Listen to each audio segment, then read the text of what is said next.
বন্ধুরা, কেমন হতো যদি একদিন সকালে ঘুম থেকে উঠে দেখেন যে আপনার পুরো জীবনটাই একটা মিথ্যা। আপনি যেটাকে সত্যি ভাবছেন সেটা আসলে আপনার মাথার কল্পনা। আজকে আমরা কথা বলবো হলিউডের অন্যতম সেরা সাইকোলজিক্যাল থ্রিলার মুভি শাটার আইল্যান্ডে। এই মুভিটি প্রথমবার দেখার সময় আপনার মনে হবে এটি একটি রহস্য সমাধানের গল্প, কিন্তু ভিডিও শেষে যখন আসল টুইস্টটা জানবেন তখন আপনার মাথা ঘুরে যাবে। মুভিটি একটু জটিল, তাই একদম শেষ পর্যন্ত মন দিয়ে শুনুন, কারণ প্রতিটি ছোট ছোট দৃশ্য এক একটা সিক্রেট। চলুন শুরু করা যাক। ভিডিও শুরু করার আগে প্লিজ একটা সবাই লাইক এন্ড সাবস্ক্রাইব করে দিও, যাতে তোমাদের জন্য নতুন নতুন ভিডিও নিয়ে আসতে পারি।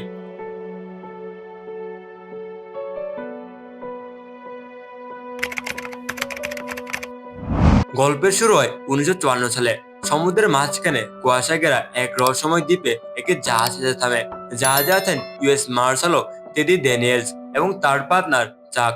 তারা এই দ্বীপে এসেছেন একটা নিখোঁজ কেস সমাধান করতে।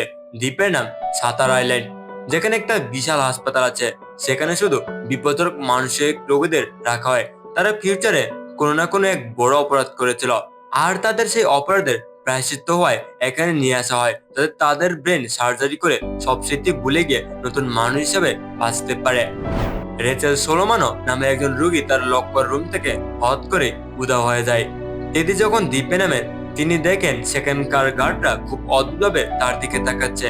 তারা এমন ভাবে দেখছে এতে মনে হচ্ছে সেও যেন এখানে তাদের সাথে দীর্ঘদিন সম্পর্ক রয়েছে। তাদের মনে হচ্ছে তারা কিছু একটা লুকাচ্ছে।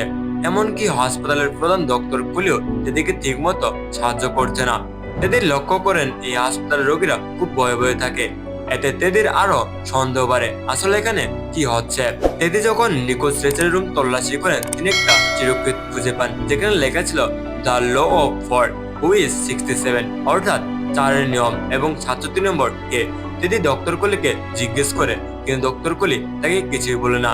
দিদি কিছু বুঝতে পারছিলেন না এই কুত্তার মানে কি। এর মধ্যে তিনি তার ব্যক্তিগত ট্রমা নিয়ে ভুগতে শুরু করেন, কারণ তার স্ত্রী মারা যাওয়ার পর থেকে সে এই রোগে দীর্ঘদিন ধরে ভুগছে। তিনি বারবার টেলিভিশনে দেখেন তার মৃত স্ত্রী ডলারের স্বপ্নে এসে তাকে বলছে এই দ্বীপের ভিতর কোথাও অ্যান্ড্রু লিলিস নামে এক খুনি লুকিয়েছে। টেডি আসলে মনে মনে অ্যান্ড্রুকে খুঁজছেন, কারণ তার ধারণা অ্যান্ড্রু তার স্ত্রীকে আগুনে পুড়িয়ে মেরেছিল।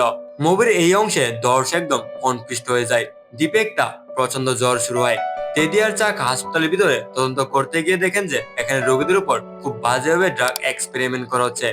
টেডি একটা গুহার ভিতর এক মহিলার দেখে পান, যে নিজেকে আসল রেচেল সলোমন বলে দাবি করে। সেই মহিলা টেডিকে সাবধান করে যে এখানকার ডাক্তাররা তাকে যে সিগারেট আর ওষুধ দিয়েছে সেগুলোতে ড্রাগ মেশানো আছে, যাতে টেডিও পাগল হয়ে যায়। বন্ধুরা, এখানে এই মুভির আসল মজা। আমরা দর্শক হিসেবে তাদের চোখ দিয়ে সব দেখছি, তাই আমরা ভাবছি ডক্টরাই আসল ভিলেন, কিন্তু সত্যতা একদমই উল্টো। সব বাধা পেরে তাদের লাইট হাউসে পৌঁছান। তিনি ভেবেছেন সেখানে সব গোপন ল্যাবরেটরি আছে, কিন্তু সেখানে গিয়ে দেখেন ডক্টর কুলি একা বসে আছে। ডক্টর কুলি তাকে একটি ফাইল দেখান, যেখানে যা ছিল তা দেখে টেডি এবং আমরা দর্শকরা চমকে যাই। ডক্টর কুলি জানান যে টেডি ডেনেস বলে পৃথিবীতে কোনো পুলিশ নেই, এটা একটা কাল্পনিক নাম।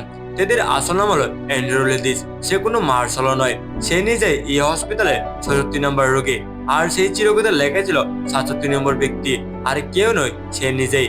আসল সত্যিটা হলো অ্যান্ড্রুর স্ত্রী ছিল একজন মানসিক রোগী। সে তাদের 3 সন্তানকে বাড়ির পিছনে পুকুরে ডুবিয়ে মেরেছিল। সেই শোকে পাগল হয়ে অ্যান্ড্রু তার স্ত্রীকে গুলি করে মারে। এই ভয়াবহ সতীতা সহ্য করতে না পেরে অ্যান্ড্রু নিজের মাথায় একটি কাল্পনিক জগৎ বানিয়ে নেয়, যেখানে সে একজন পুলিশ ছিল। মানে আমরা ভেবেছিলাম কি, আর হয়ে গেল কি। ডাক্তাররা গত 2 দিন ধরে নাটকটা সাজিয়েছিলেন যাতে অ্যান্ড্রু নিজের ভুল নিজে বুঝতে পারে। যদি সে আজ সুস্থ না হয়, তবে তার ব্রেন অপারেশন করে সব স্মৃতি মুছে ফেলা হবে। অ্যান্ড্রু সবকিছু মনে করতে পারে এবং মেনে নেয় যে সেই অ্যান্ড্রু লিস।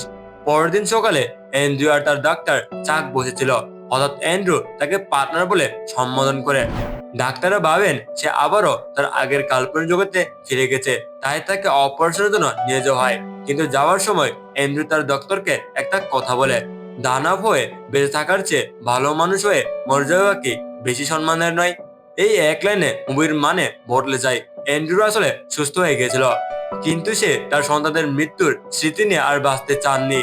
তাই সে সুস্থ হওয়ার ভান করে অপারেশন টেবিলে চলে যায় যাতে সে সব বলে শান্তি পায়। এই মুভিতে আমাদের শেখায় যে সত্য অনেক সময় এতই যন্ত্রণাদায়ক হয় যে আমরা তার চেয়ে একটি সুন্দর মিথ্যাকে আপন করে নিতে চাই। আপনাদের কি মনে হয়, অ্যান্ড্রু কি সত্যই পাগল ছিল? কমেন্টে জানাবেন। ভিডিওটি ভালো লাগলে একটি লাইক দিন এবং আমাদের চ্যানেলটি সাবস্ক্রাইব করুন। দেখা হবে পরের ভিডিওতে। ততদিনে সবাই ভালো থাকবেন। Yeah.